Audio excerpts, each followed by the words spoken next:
Gloria a Dios. Bueno, hermanos, vamos a continuar, pero antes yo quiero que hagamos un repaso muy rápido acerca del Evangelio y que recordemos que en la clase pasada estuvimos viendo que la exposición del Evangelio, de tal manera que quede completo, que sea eficaz, la exposición del Evangelio tiene que tener siempre 4 columnas. Esas 4 columnas que nosotros estuvimos viendo son, la primera de ellas, la ley, que es la que evalúa y la que revela el problema.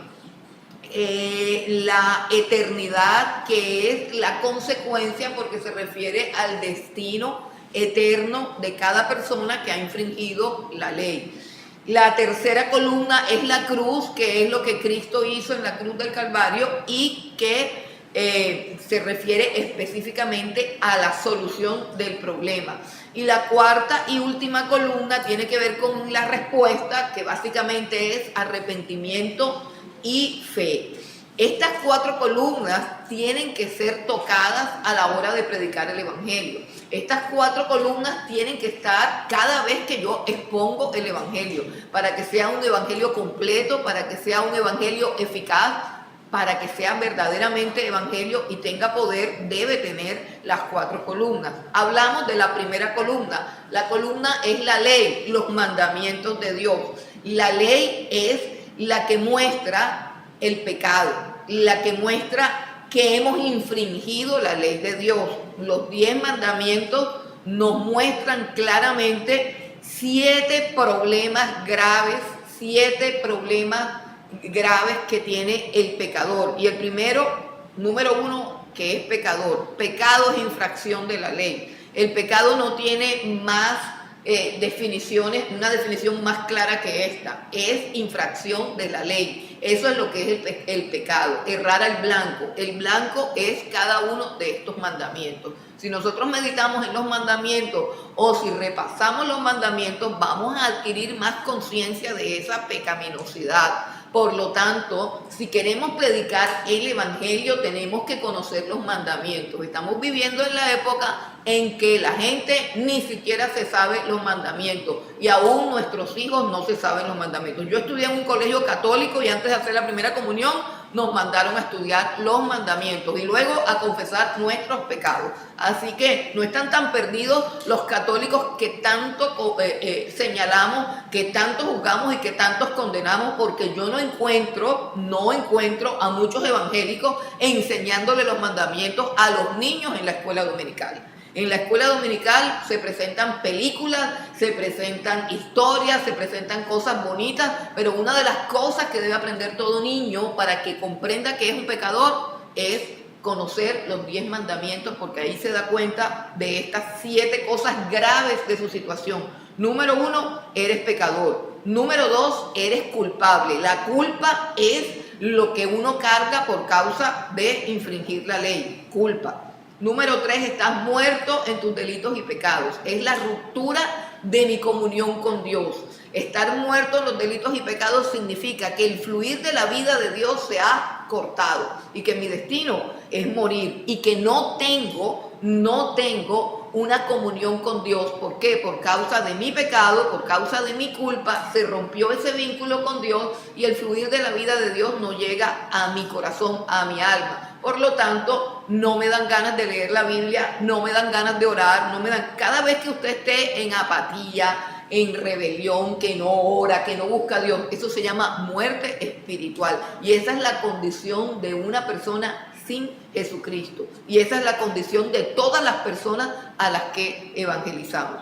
Número 4, eres esclavo. La persona sabe que hace lo malo, pero no tiene voluntad para dejar de hacerlo. Es esclavo del pecado. Como dice Juan 8:34, todo aquel que hace pecado, esclavo es del pecado. La quinta mala noticia es que estás sucio. El pecado no es lo que hacemos, no. Lo que hacemos es la consecuencia del pecado. Estar sucio significa que dentro de mi ser hay una mancha. Todo mi ser, espíritu, alma y cuerpo fue contaminado por el pecado. Eso es lo que los calvinistas, nosotros no somos calvinistas, pero los calvinistas reconocen como la depravación total. No es que seamos todos unos depravados, sino que el pecado ha afectado nuestra alma, nuestro espíritu y nuestro cuerpo. Nuestro cuerpo se enferma, nuestra alma odia, tiene resentimientos, tiene envidia, a veces no perdona, desea lo malo. Nuestra alma tiene ese pecado. Nuestro espíritu, el espíritu de los que no tienen a Cristo está muerto. O sea, está muerto espiritualmente, no quiere las cosas espirituales, solamente quiere dormir, comer, bailar, lo carnal, no quiere nada espiritual. Entonces, eso es una mancha en nuestro ser. Estamos sucios. No se trata solo de lo que hacemos, sino de nuestro estado. La sexta mala noticia es que somos enemigos de Dios. La Biblia dice claramente que sin Cristo somos enemigos de Dios. Que todo el que se constituye amigo del mundo es enemigo de Dios. Y la séptima mala noticia para el pecador que está bajo la ley, que ha infringido estos mandamientos, es que está bajo la ira de Dios. La paga del pecado es muerte. Todo aquel que infrinja uno solo de estos mandamientos es reo de muerte, según lo que dice la Escritura. Entonces, esta es la primera columna que nos hace un diagnóstico y nos muestra la realidad del problema. Ahora, una vez que entendimos el problema, hay una consecuencia. La consecuencia de ser pecador, de ser esclavo, de estar muerto, de estar enemistado con Dios, la consecuencia de nuestra culpa, la consecuencia de nuestra maldad es que se tiene que definir nuestra eternidad, que Dios nos creó con espíritu, nos creó con eternidad. Como dice Eclesiastés 3:11, Él ha puesto eternidad dentro de nosotros. Y la muerte realmente no es el fin. La muerte es la entrada al juicio divino. Está determinado para los hombres que mueran una sola vez e inmediatamente vayan a juicio. Y en el juicio se determina conforme a la culpa y conforme a la ley si somos culpables o inocentes. Los pecadores no van a ser juzgados por las cosas que ellos creen que han hecho. Los pecadores van a ser juzgados por los 10 mandamientos. Una de las cosas que nosotros tenemos que preguntar a la persona que estamos evangelizando es si en este momento fuese juzgado por los 10 mandamientos, porque la gente se juzga es poniéndose al lado de un pecador. Entonces dice, bueno, por decir algo, yo no he matado a toda la gente que ha matado cierta persona. Yo me siento bueno porque yo no he matado a nadie, porque yo me comporto bien. No te van a juzgar con base en lo que hayan hecho otras personas. El hombre va a ser juzgado delante de Dios por los 10 mandamientos que Dios les dio. La pregunta del millón es, frente a esos mandamientos, si te juzgaran por esos 10 mandamientos, ¿serías hallado culpable o inocente? Y si la persona es honesta y si la persona responde la pregunta y no se va con evasivas y con tonterías, la persona tendría que responder claramente que es culpable. Y si solamente hay 2 destinos, una de las cosas que aprendimos en el método evangelístico de los pasos del maestro, que es otro método evangelístico, es que muchas veces las personas decían, no, pero yo no creo en el infierno, y tenemos solamente 5 minutos para evangelizar a la persona y la persona sale diciendo que ella no cree en el infierno. Si nos dejamos caer en ese hueco donde nos quiere meter, vamos a fracasar, porque en 5 minutos tú no vas a convencer a la persona de lo que ella está diciendo, que básicamente lo está diciendo para detener lo que está pasando, detener el evangelismo. Entonces, a mí cuando alguien me dice, no, pero es que yo no creo que haya un infierno, yo le digo, supongamos que lo hay. Yo no me enredo en la discusión porque el propósito evangelístico no es un debate teológico, sino dejar plantado el evangelio en el corazón de la persona. Nosotros sabemos que las personas que dicen que Dios no existe, que no hay infierno, que el infierno es aquí, que no sé qué, sabemos que todas esas personas al fin y al cabo están elaborando argumentos necios en su corazón, pero que ni ellos mismos se los creen. Entonces yo me salto toda esa explicación y digo, supongamos que hay un infierno, supongamos, o sea, échale lógica al asunto, supongamos que existe el cielo y el infierno y acabas de decir que eres culpable, ¿a dónde irías? Pues por simple lógica iría al infierno. Hay una eternidad, hay una eternidad. Cada vez que prediquemos debemos apuntar hacia la eternidad. Si nosotros ignoramos la eternidad y convertimos el evangelio en una solución momentánea de vida, esa depresión que tienes, como yo escucho que evangeliza, esa depresión que tienes, esa quiebra económica que te ha venido, esa enfermedad que te ha venido, ven a la iglesia para que el Señor resuelva eso y convierten a Cristo en un ayo circunstancial.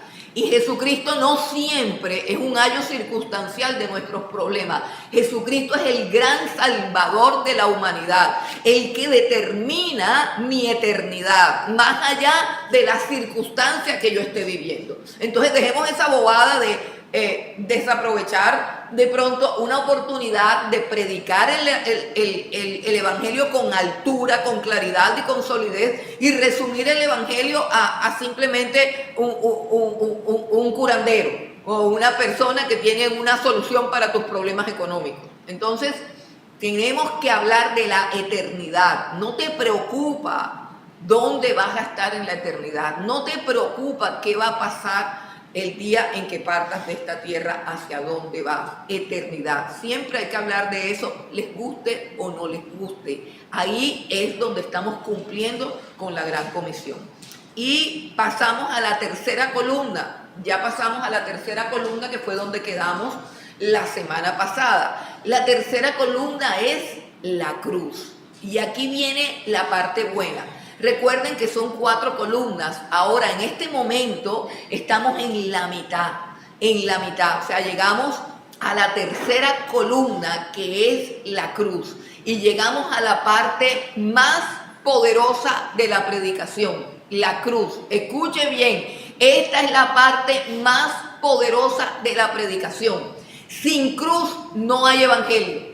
Sin cruz no hay salvación. Sin cruz no hay arrepentimiento, sin cruz no hay resultado, no hay absolutamente nada. La cruz es el poder del evangelio. Si no llegamos a presentar la cruz, no hemos predicado el evangelio y no tenemos acceso al poder de Dios. El poder de Dios se manifiesta en la cruz.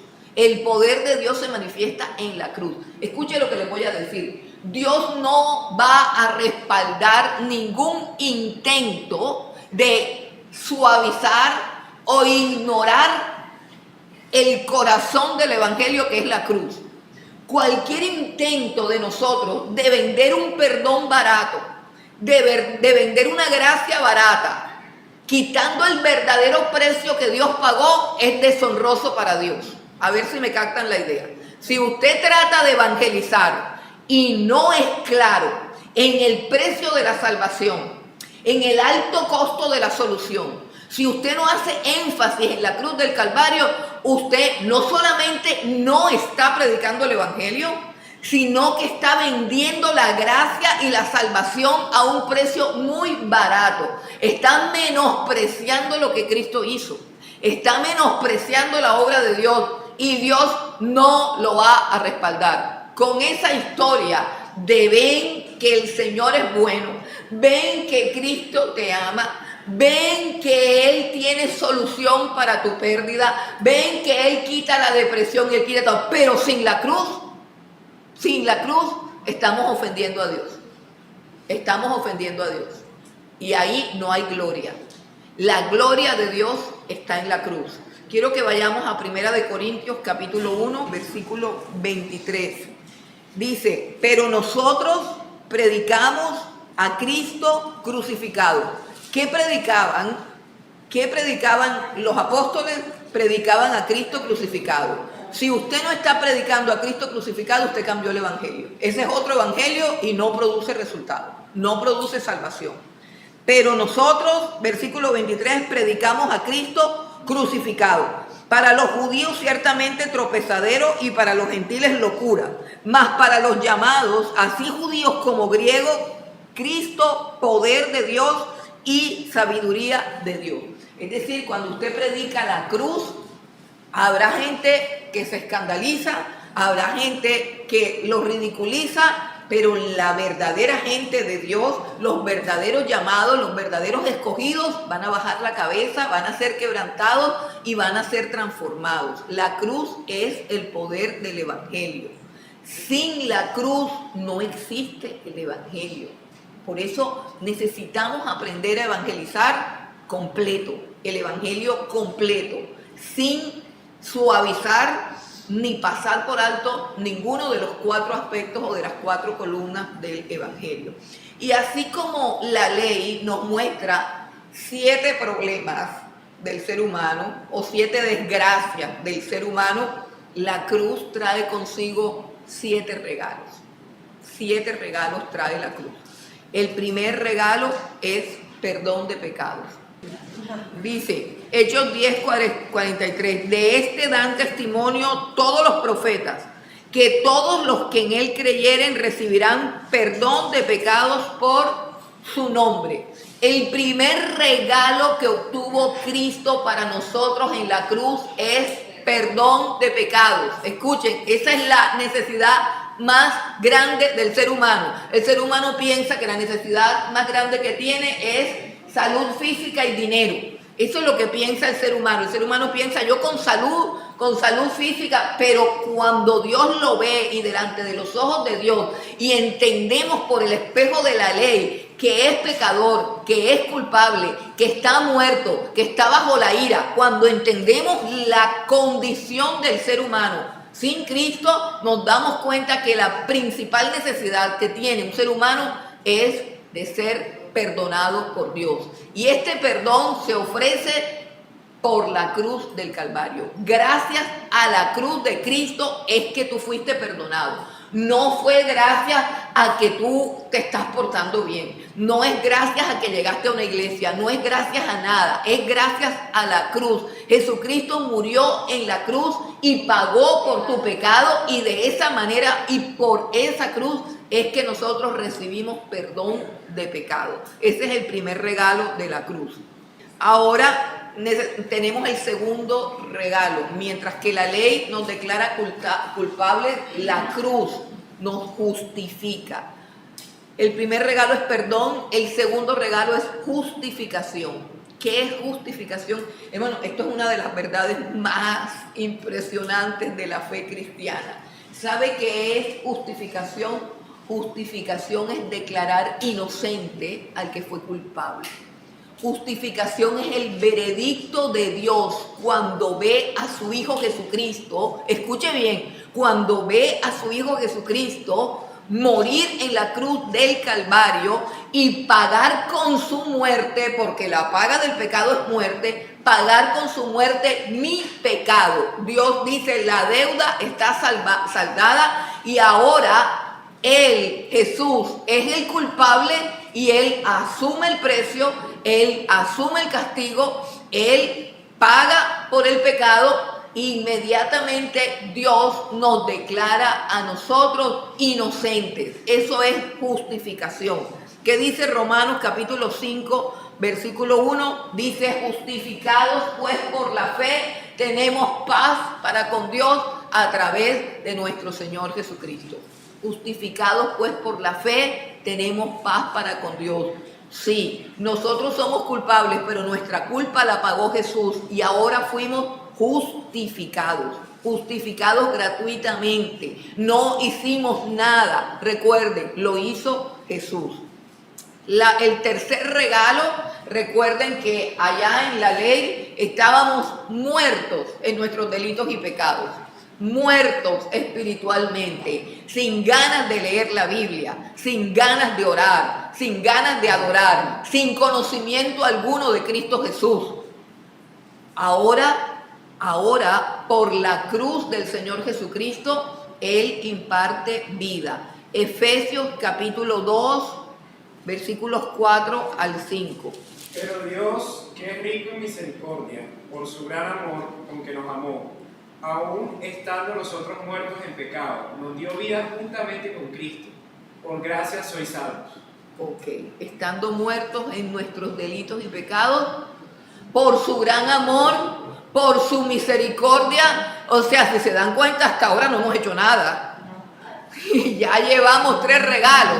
El regalo de la vida, el regalo de nacer de nuevo, el regalo de que nuevamente el Espíritu de Dios vuelve a nosotros. Se llama regeneración. Cuando Dios crea a Adán, la Biblia dice que toma barro de la tierra, toma del polvo de la tierra, amasa su cuerpo, pero luego sopla sobre él y hace que este hombre se convierta en un ser viviente. Cuando nacemos de nuevo es que Dios nos ve en ese estado de muerte espiritual, en ese estado de apatía, en ese estado de ignorancia, de ceguera acerca de las cosas de Dios y sopla sobre nosotros nuevamente su aliento y nos vuelve a hacer vivir. Y a partir de ahí es que entonces nos gustan las cosas de Dios, es que queremos ir a adorarlo, es que podemos oír su palabra, es que podemos ser instruidos. Eso es nuevo nacimiento, regeneración, nos da vida.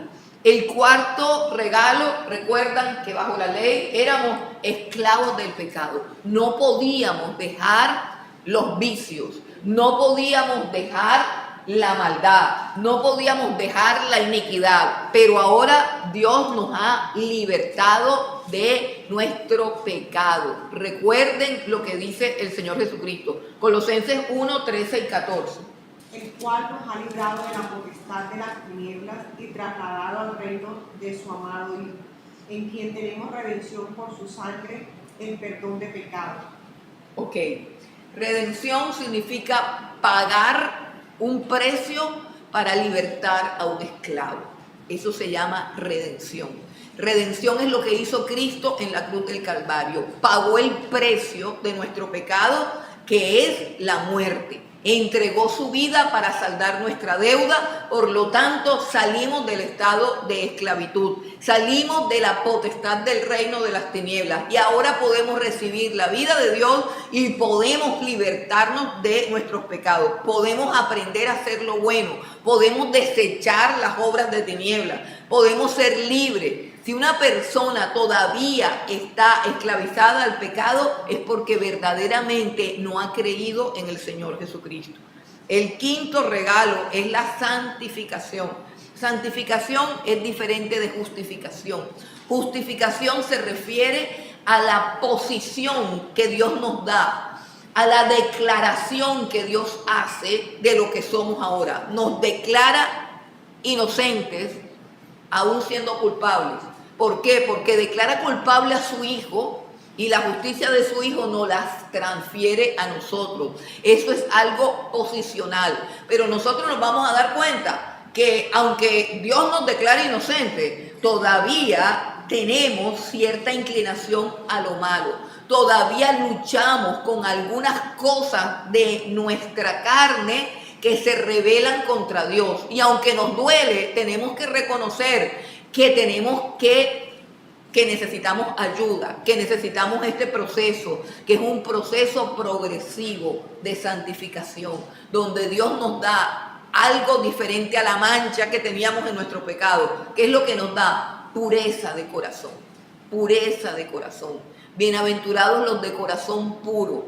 En el nuevo pacto Dios promete darnos un corazón limpio, un corazón puro. Y escribiré mi ley en sus corazones y ellos serán mi pueblo y yo seré su Dios. Transformar este corazón lleno de iniquidad, de maldad, de impureza, de malos pensamientos en un corazón puro y limpio, como el que le pedía David a Dios después de que pecó. Crea en mí, oh Dios, un corazón puro y renueva un espíritu recto dentro de mí. Eso es posible gracias a la cruz. Romanos capítulo 6, versículo 22. Mas ahora que habéis sido libertados del pecado y hechos siervos de Dios, tenéis por vuestro fruto la santificación y como fin la vida eterna. El fruto es la santificación.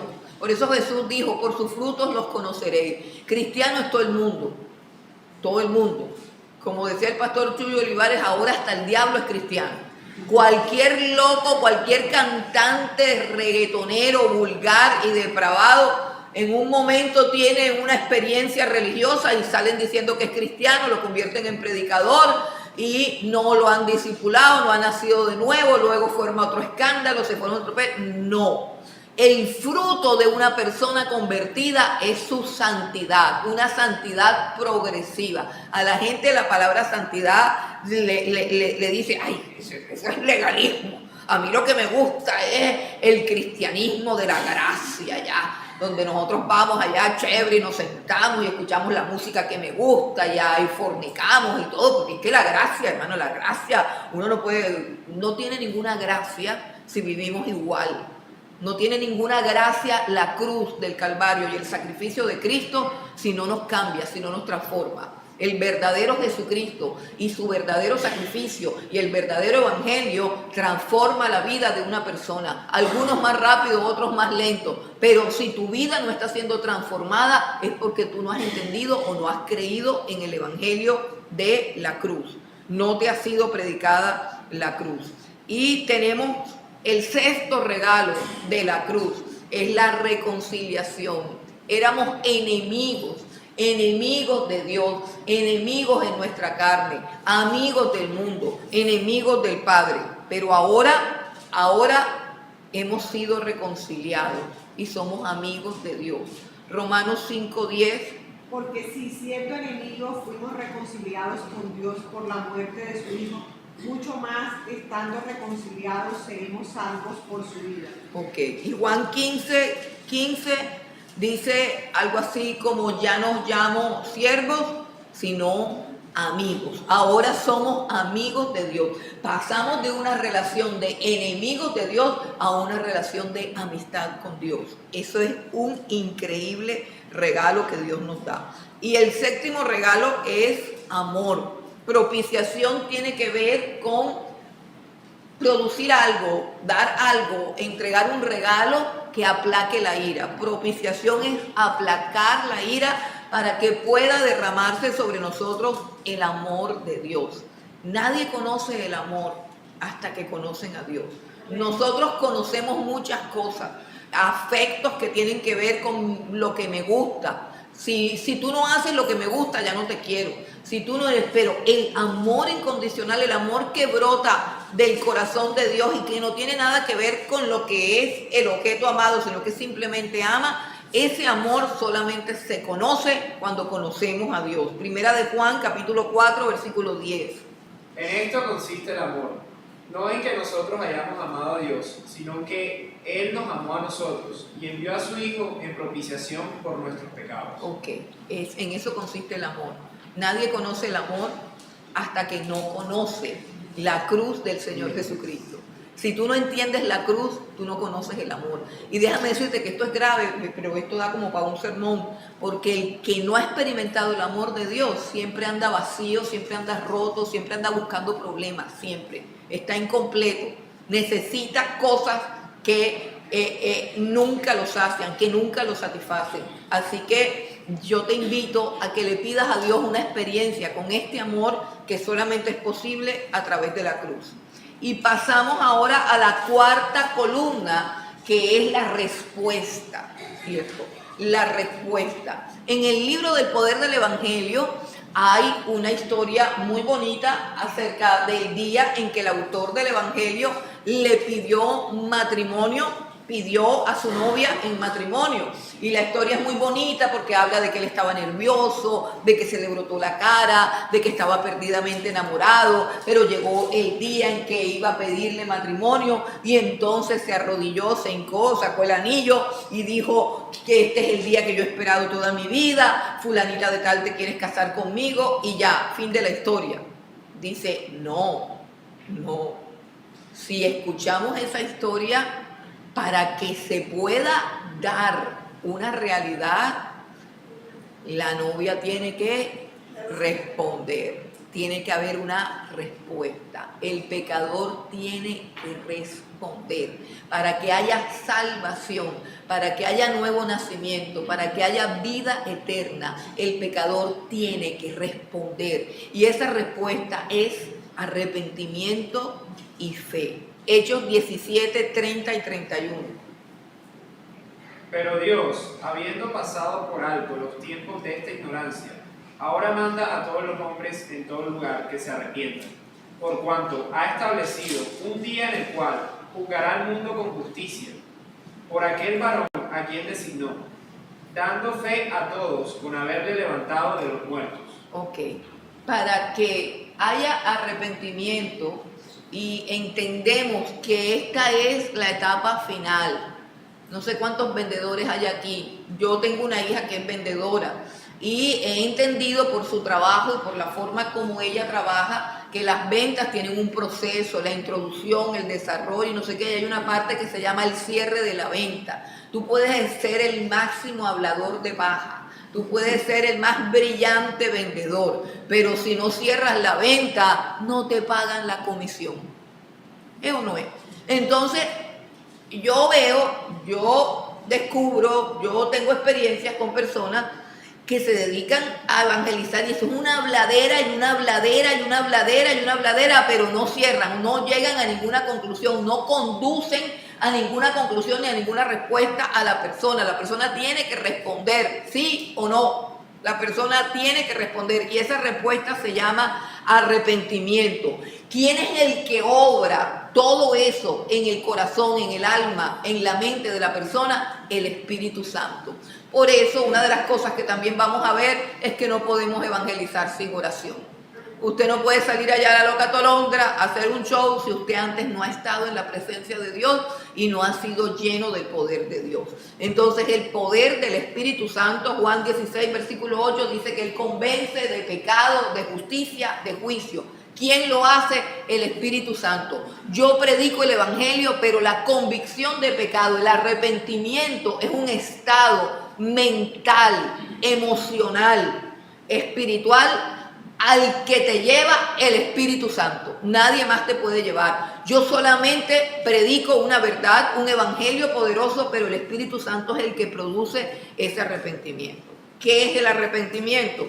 El arrepentimiento es un cambio primero de mente, un cambio de mente, un cambio mental. El arrepentimiento comienza cuando tú realmente, en tu mente, en tu interior, escúchenme bien, cuando tú en tu mente descubres que Dios tiene la razón y que tú eres un pecador, que Dios tiene la razón en todo. Cuando tú estás negociando todo eso y decir, no, pero yo no soy tan malo, no, pero es que yo me estoy portando bien, no, pero tú ahí no te has arrepentido.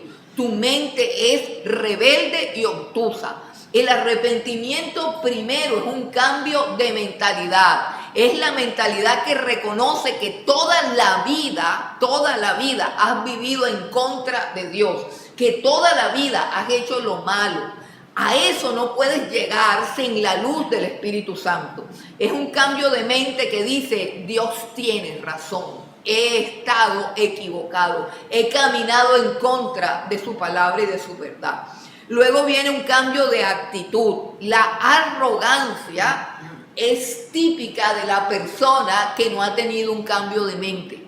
El que tiene un cambio de mente inmediatamente siente dolor por su condición. Es decir, yo primero con mi mente entiendo que he hecho lo malo, entiendo que he violado la ley, entiendo la bondad de Dios y entiendo la maldad mía, de mi alma, de mi vida, entiendo mi oscuridad, mi tiniebla, y luego me duele. Dejo la arrogancia, dejo la altivez, dejo la carita parada, dejo la discusión, me doy cuenta que yo estoy mal y eso produce dolor en mi corazón.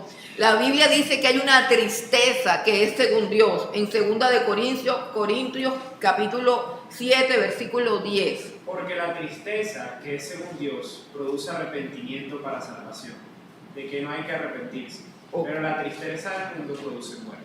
Ok, eso parece un juego de palabras, pero lo que está diciendo el apóstol Pablo es que la tristeza que produce Dios es una tristeza de la cual no me debo arrepentir. Es decir, que hay dos tipos de tristeza. Hay dos tipos de tristeza.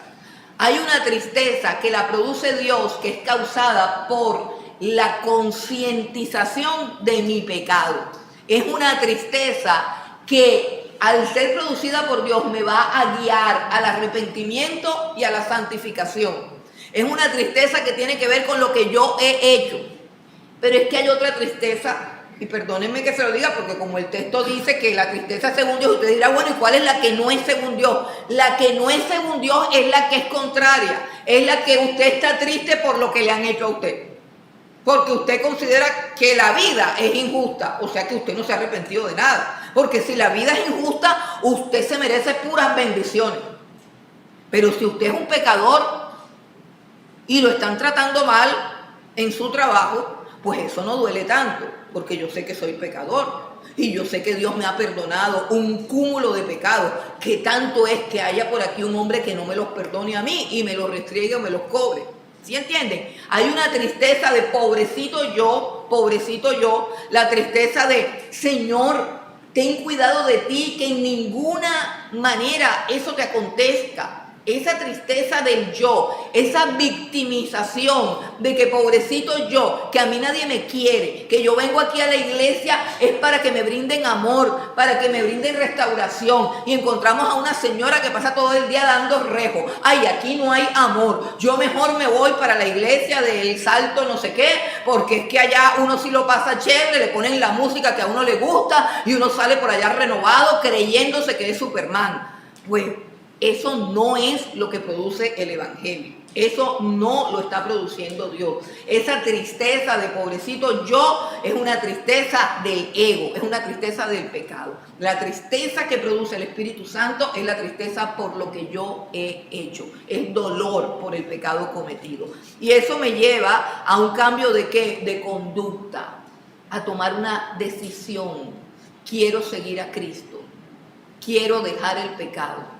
Ahora, entienda que eso no lo puede hacer usted, pero el decidir hacerlo sí está en usted. Entienda bien, usted no puede dejar el pecado, porque usted es esclavo del pecado. El que le va a quitar el pecado es Cristo, pero es que la gente a veces no quiere dejar el pecado.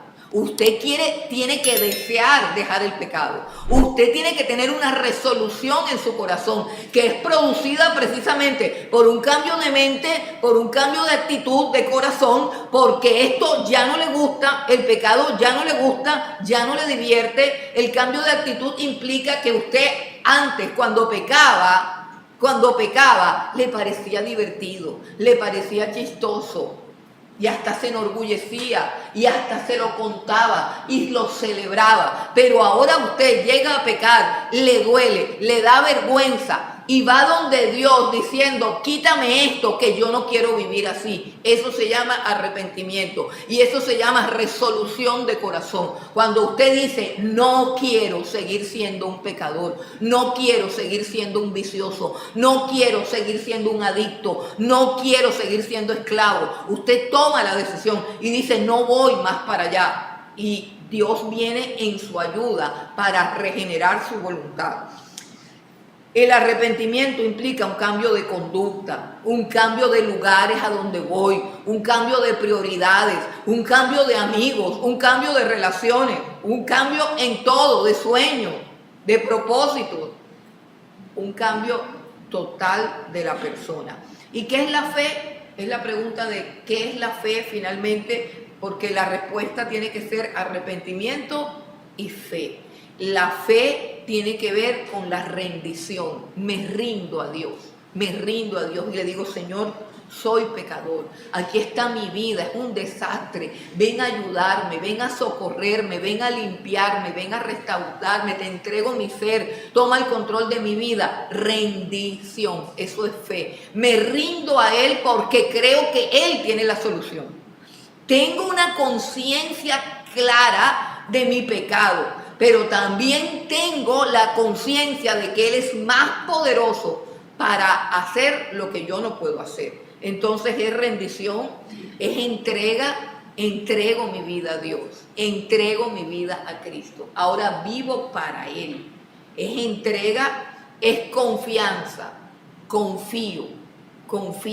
El apóstol Pablo decía, con Cristo estoy juntamente crucificado y ya no vivo yo, sino que vive Cristo en mí. Y lo que vivo en mi carne, o sea, lo que me hace falta de espiritualidad, las cosas carnales que aún me quedan, las vivo en la fe del Hijo de Dios que se entregó y que murió por mis pecados. ¿Qué quiere decir eso? Que yo estoy en un proceso de transformación y lo que me hace falta cambiar, lo veo cambiado en Cristo Jesús, porque confío en su poder y en que Él hace perfectas todas las cosas. Entonces, camino en santidad, camino en justicia, camino confiado, camino en dependencia. Dependo de Dios, necesito a Dios para vivir mi nueva vida, para vivir en integridad. Vamos entonces a continuar con unos ejemplos para aprender a dinámicas prácticas de evangelismo. Buenas noches, hermanos, bendiciones. Bueno, vamos a hacer un ejercicio de cómo lo haríamos en la calle o cómo lo haríamos en un bus.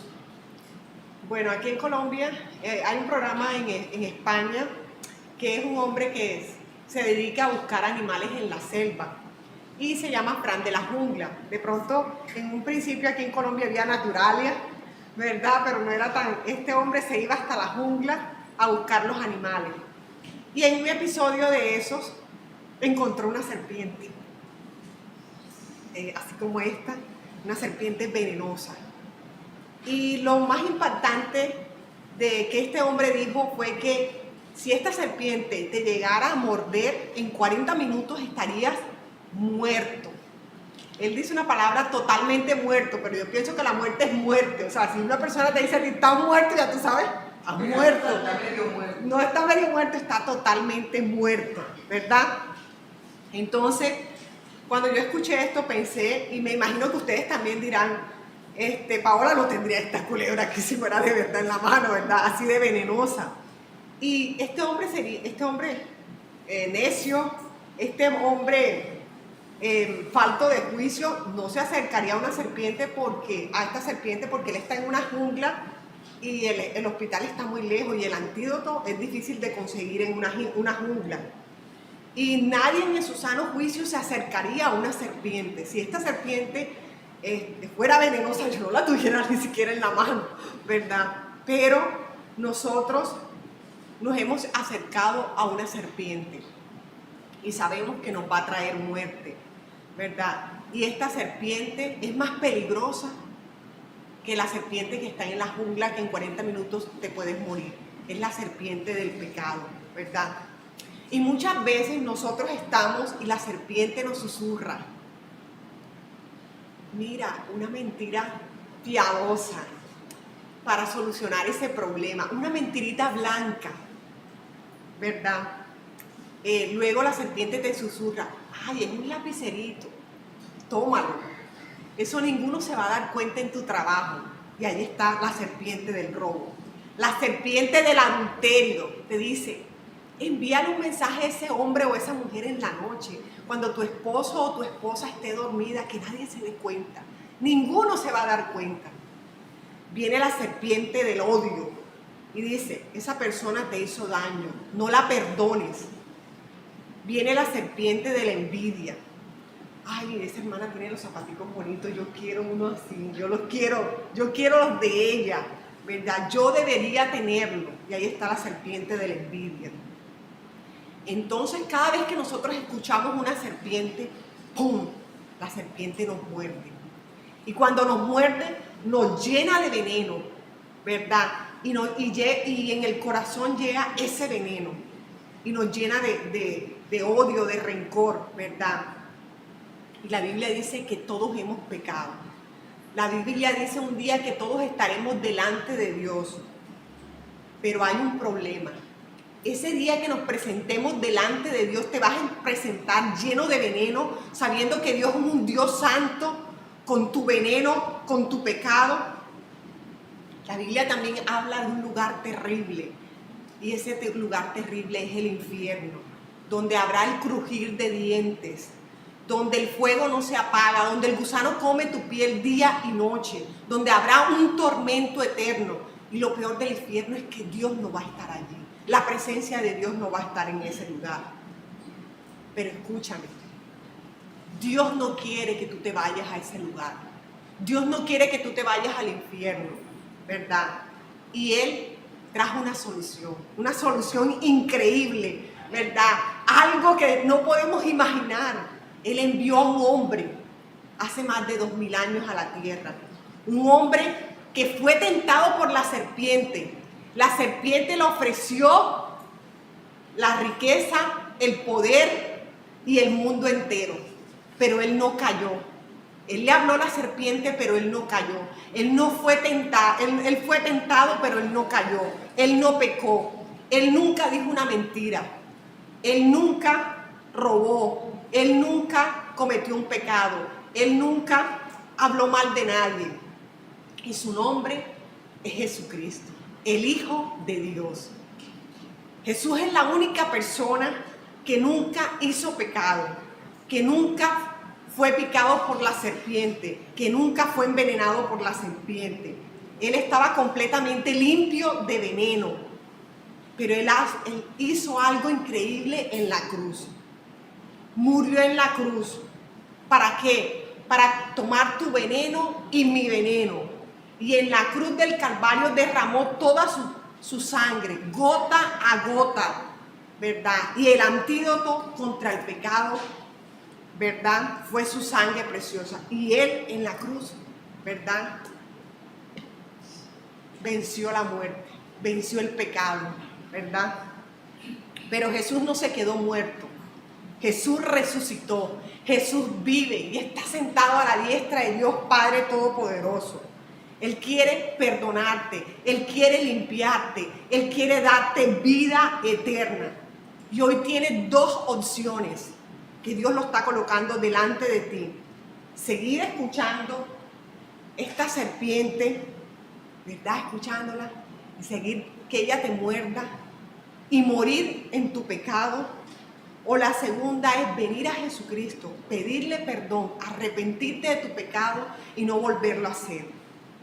Si hoy reconoces que has pecado, vuélvete a Jesucristo. Hoy es día de salvación. Hoy es urgente, porque si mueres hoy, ¿a dónde irías? Vuélvete al Señor Jesucristo de todo corazón. Bueno, lo que queremos es que a través de estos ejemplos podamos identificar dónde están las 4 columnas. Bueno, ¿tienes otro ejemplo, Pau? Sí, claro. Bueno, vamos a hacer esta parte, es una puerta, ¿verdad? Todos conocemos una puerta, ¿verdad? Imaginemos que hay una puerta. Imaginemos que hay una puerta. Allí tenemos varias puertas, ya hay 2, tercera, cuarta puerta. Listo. Entonces, aquí hay una historia, no sé si a ustedes de pronto le ha pasado. Hay una pareja que llegó corriendo al aeropuerto. ¿Por qué? Porque llegaron tarde. Y ellos pensaron que ellos todavía veían el avión y ellos corrían, allá está el avión, allá está nuestro avión, vamos, vamos. Listo, pero cuando ellos se presentan allí, cuando está la azafata, ¿verdad? Les dice la azafata, la puerta está cerrada. Y usted, no sé si usted alguna vez lo ha dejado del avión, pero uno le cae todo, ¿verdad? Y ellos comenzaron a llorar y a suplicar y a decir que le abrieran la puerta porque el avión estaba ahí, es que el avión está ahí. Pero la azafata dijo, no, es que la puerta está cerrada, pero es que el avión está ahí el avión, y ellos estaban desesperados y tuvieron que llamar hasta la policía, ¿verdad? Pero ya era demasiado tarde, la puerta estaba cerrada. Y eso me hace pensar, y eso algo muy serio, en la vida todo tiene una puerta. Cuando tú vas a entrar a tu casa, hay una puerta. Cuando vienes aquí, tenemos una puerta, ¿verdad? Tenemos 2 puertas para entrar. Cuando tú vas a entrar a un carro, hay una puerta. Cuando tú vas a entrar a un avión, hay una puerta, ¿verdad? Y la Biblia dice también que hay una puerta para entrar al cielo. Jesús dijo, esforzaos a entrar por la puerta estrecha, porque muchos intentarán entrar y no podrán. Escucha esto con atención. No todo el mundo va a entrar al cielo. Algún día tú y yo vamos a morir. Y ese día estaremos delante de Dios. Y habrá una puerta. Pero el problema es este. Nuestra vida está sucia de pecado, de mentira, de pornografía, de chisme, de adulterio, de envidia, de robo, de orgullo, de desobediencia a Dios, de desobediencia a tus padres. Y la Biblia dice que el pecado nos separa de Dios. Y si una persona muere en pecado, no entra al cielo. La Biblia dice que existe un lugar llamado infierno, un lugar de castigo eterno, un lugar de separación de Dios, un lugar de llanto y crujir de dientes, un lugar de fuego eterno, donde el gusano te come tu piel día y noche, donde vas a tener una sed, donde no hay agua. Pensar que vas al cielo y llegar ese día y escuchar, ¿qué tal que tú estés ahí en la puerta y dices, no, la puerta está cerrada? Esa es la mala noticia. Pero viene una muy buena noticia, porque Dios no quiere que vayas a ese lugar de infierno. Dios hizo algo maravilloso por nosotros. Hace más de 2000 años Dios envió a su Hijo Jesucristo. Jesús vino a este mundo y vivió una vida perfecta. Él no hizo pecado. Él vivió una vida limpia. Pero cuando Él tenía 33 años, Él fue a la cruz. En esa cruz tomó tu pecado y mi pecado. Tomó toda nuestra mentira, nuestra lujuria, nuestro adulterio, nuestros malos pensamientos, nuestra maldad. Y en esa cruz pagó el castigo que nosotros teníamos que pagar. Él pagó el castigo por nosotros y murió. Y cuando estaba ahí en la cruz, dijo, consumado es. La deuda está saldada. Tu deuda y mi deuda en la cruz del Calvario está saldada. Y Jesús no quedó en un crucifijo. Jesús murió, pero resucitó al tercer día. Hoy Jesús está vivo y hoy está extendiendo la mano hacia ti, ¿verdad? La Biblia dice que si nosotros confesamos nuestros pecados, Él es fiel y digno en perdonarnos y limpiarnos de toda maldad. Jesús puede perdonarte, Jesús puede limpiarte, Jesús puede darte una nueva vida. Pero hay dos cosas aquí también que tenemos que hacer. Primero, arrepentirte, reconocer tu pecado y dejar el pecado atrás. Segundo, poner tu fe en Jesucristo. Confiar en lo que hizo Él en la cruz del Calvario, ¿verdad? En lo que hizo por ti y por mí. Y hoy quiero terminar con una pregunta muy, muy seria, como la que hicimos ahora. ¿Estaría la puerta del cielo abierta para ti? ¿O escucharías, la puerta está cerrada? ¿O escucharías, aquí está la puerta abierta, entra al cielo, ¿verdad? Pero hoy todavía tienes tiempo. Si piensas que esa puerta está cerrada, hoy todavía tienes tiempo, porque la puerta sigue abierta, pero un día se cerrará. Por eso hoy puedes venir a Jesús. Y Jesús dijo, el que viene a mí no lo echo fuera. Hoy puedes ser perdonado, hoy puedes ser limpio y hoy puedes ser salvo. La idea es que notemos eso y que nos convirtamos en personas que tienen la capacidad de desarrollar con destreza esos mensajes. Pareciera a veces que nada más tocan una columna, pero están todas las columnas completas. Hay una oferta, hay un llamado al arrepentimiento que es supremamente claro, hay una exposición de la cruz, de la salvación supremamente claro. Bueno, yo creo que no tengo mucho que preguntar porque es un ejemplo mucho más claro todavía. No sé si quieras compartirnos otro ejemplo. Tengo otro. Sí, Espérese a ver cómo estamos de tiempo. Sí, estamos bien. Estamos bien de tiempo. Bueno, no, y también me sirve a mí para refrescar y no tener el mismo mensaje afuera. También ha sido una estrategia muy buena de Dios. Que, bueno, esta la he utilizado varias veces. Amigos, una pregunta. ¿Cómo está tu vida hoy delante de Dios? Porque muchas veces por fuera nosotros podemos vernos bien, ¿verdad? Pero por dentro estamos sucios, ¿verdad? Sucios de pecado. Por ejemplo, hay muchas personas que se meten a internet y contaminan su mente con pornografía. Otros miran a una mujer o a un hombre y la desean con lujuria. Otros viven en adulterio, engañando a su esposo o su esposa. Otros mienten, otros roban, otros se emborrachan, otros son chismosos. Y aunque la sociedad diga que es normal, que eso es un error, eso es un pecado. La Biblia dice que el pecado contamina el corazón, contamina tu mente, contamina tu vida. Y aquí hay un problema serio. Todos vamos a morir. Todos los que estamos aquí vamos a morir. Todos sabemos la fecha de nuestro cumpleaños, pero la fecha de nuestra muerte no la sabemos, ¿verdad? Y el día que muramos, nos vamos a presentar delante de Dios. Y ese día te vas a presentar sucio delante de un Dios santo, perfecto y limpio. Si una persona llega delante de Dios con su vida de pecado, con su vida sucia, no puede entrar al cielo. Así sucio no vas a entrar al cielo. Y la Biblia dice que existe un lugar de castigo. Y ese lugar del castigo es el infierno. El infierno es un lugar real. El infierno es una separación total de Dios. ¿Y sabes qué es lo peor del infierno? Que pudiendo no estar ahí, ahí está. ¿Por qué? Por tu obstinación, por tu desobediencia. Y el infierno es un lugar donde va a haber la justicia de Dios. Y Dios, dicen que Dios es amor.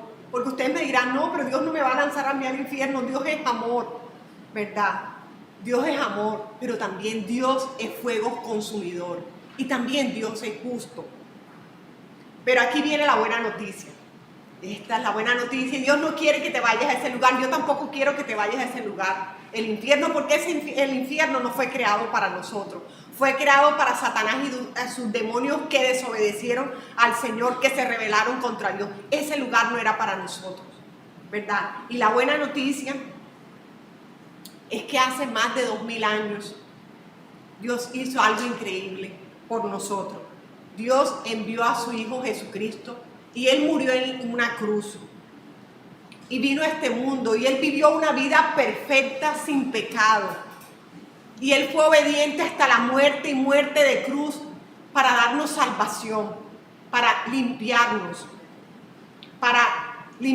de toda maldad. Y Él no murió por sus pecados, Él murió por tus pecados y por mis pecados.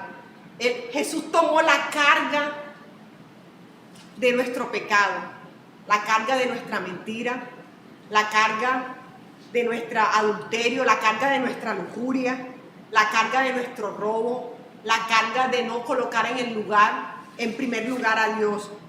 Y en ese cruz Él pagó el castigo que nosotros merecíamos. Si hoy miras la cruz, Él pagó por nosotros. Él no merecía la cruz. Nosotros éramos los que merecíamos la cruz. Y Él derramó toda su sangre para limpiarnos del pecado. Pero al tercer día, Él resucitó. Jesús está vivo. Jesús hoy te está haciendo una invitación seria. Ven a mí. Ven con tu pecado. Ven con tu vida rota. Ven con tu corazón sucio. Y la Biblia dice en 1 Juan 1:9 que si nosotros confesamos nuestros pecados, Él es fiel y justo en perdonarnos y limpiarnos de toda maldad. Jesús puede perdonarte hoy, puede darte una vida nueva hoy, pero tú tienes la respuesta. Tienes que arrepentirte delante del Señor. Tienes que pedirle perdón al Dios Todopoderoso que has ofendido. Tienes que darle la cara al Señor, ¿verdad? Y muchas veces le damos la espalda. Tenemos que hacer un giro y mirar al Señor, volvernos a Él. Te voy a hacer una pregunta muy seria. ¿Qué estás esperando? Porque Nadie aquí sabe si mañana o más luego o cuando salgamos de aquí vamos a morir. Nadie aquí sabe si estará vivo en unos minutos. Hoy puedes seguir viviendo en pecado y un día enfrentar el juicio de Dios. Y hoy mismo puedes venir a Cristo y recibir perdón y limpieza y una nueva vida. Y Jesús dijo, el que viene a mí, no le echo fuera.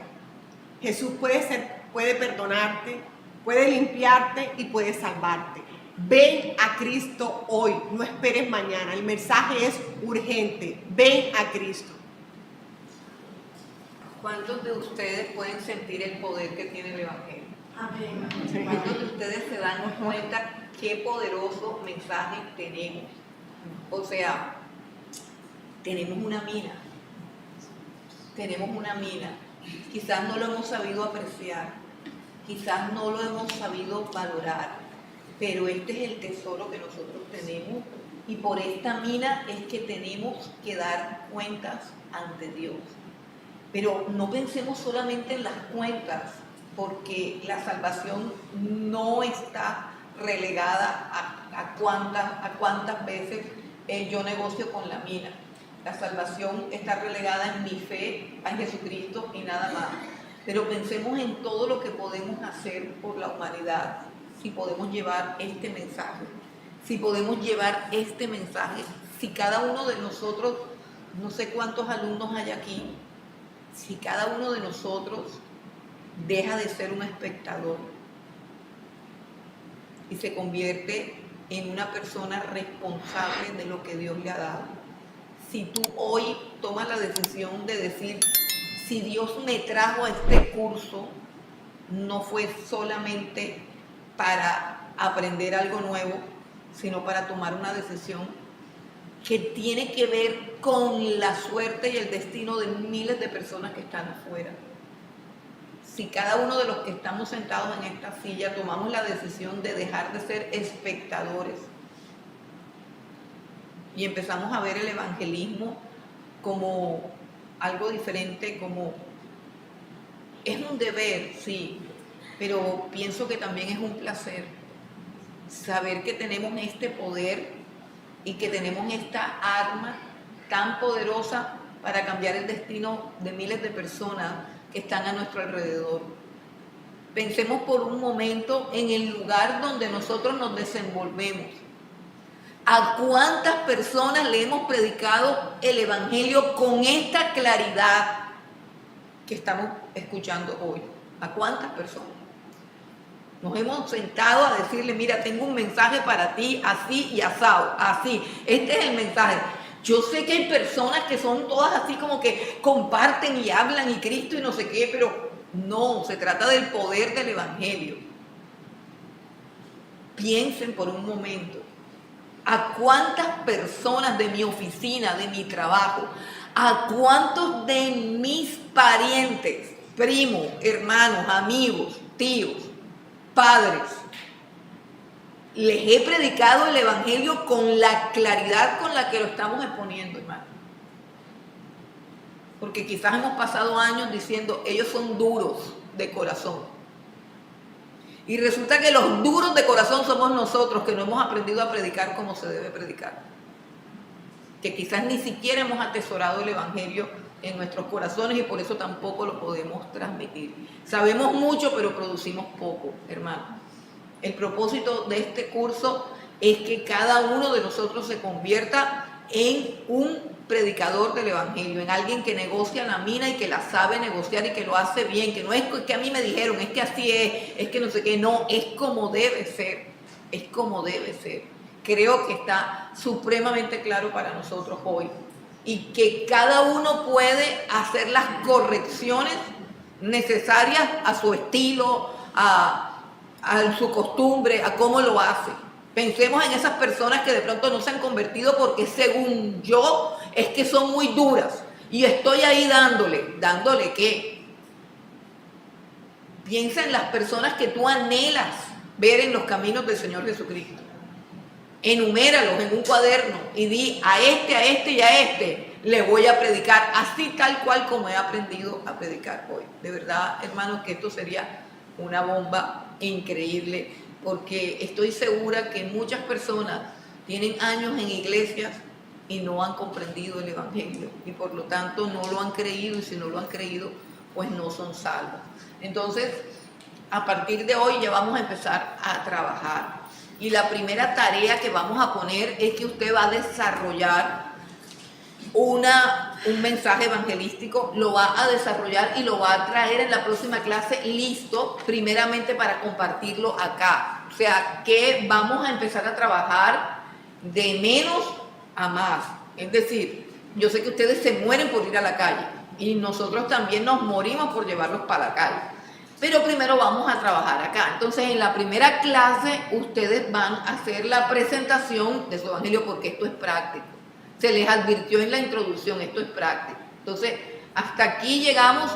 Esta es la tercera clase. A partir de la cuarta clase, tienen que trabajar ustedes.